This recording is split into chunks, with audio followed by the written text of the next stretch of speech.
এক নদীর তীরে একটি চিতা বাস করত। একদিন এই নদীর তীরে একটি তৃষ্ণার্ত গরু জলপান করার জন্য যাচ্ছিল।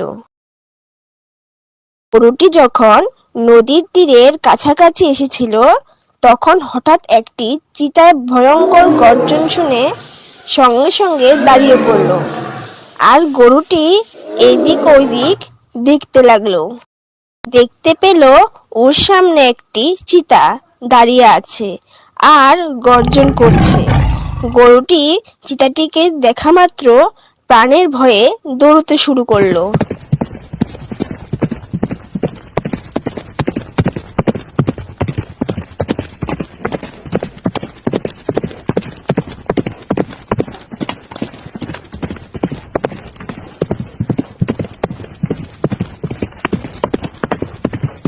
এদিকে চিতাটিও তার পেছনে পেছনে দৌড়তে শুরু করলো।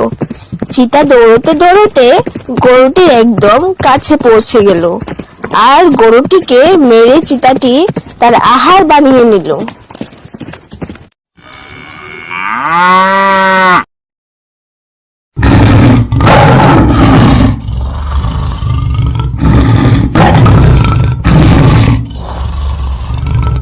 কোনো এক বিকেলে একটি ক্ষুধার্ত শিয়াল যখন জঙ্গলের মধ্যে ঘুরতে বেরিয়েছিল, শিয়ালটি অনেকক্ষণ সময় ধরে ঘুরতে ঘুরতে একটি গাছের নিচে এসে উপস্থিত হলো। হঠাৎ শিয়ালটি তার মাথার ঠিক উপরটাতে একগোছা আঙ্গুর ঝুলতে দেখলো। সে বড় বড় রসালো আঙ্গুরগুলি দেখা মাত্র তার জিভে জল এসে গেল, আর সে মনে মনে নিজেকে বলতে লাগলো, আহা, এই আঙ্গুর গোছাখানি কতটা রসালো! এই আঙ্গুরগুলি যদি পাই, এই গরমের বিকেলে ক্ষুধার্ত নিবারণ করে হৃদয়খানি জুড়াতে পারতাম।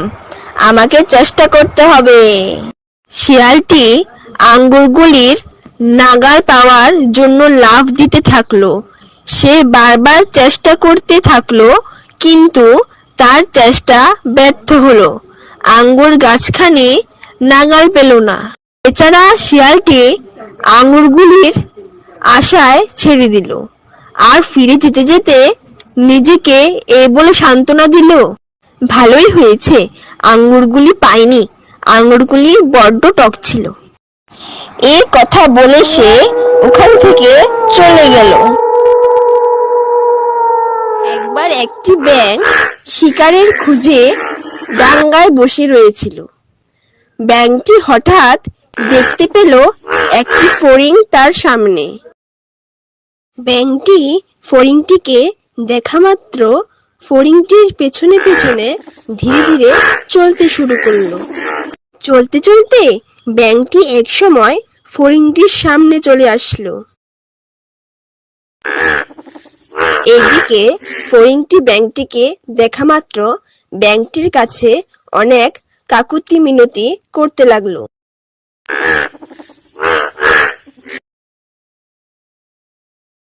কিন্তু কোনো লাভ হলো না। ব্যাঙটি ফড়িংটিকে খেয়ে নিল।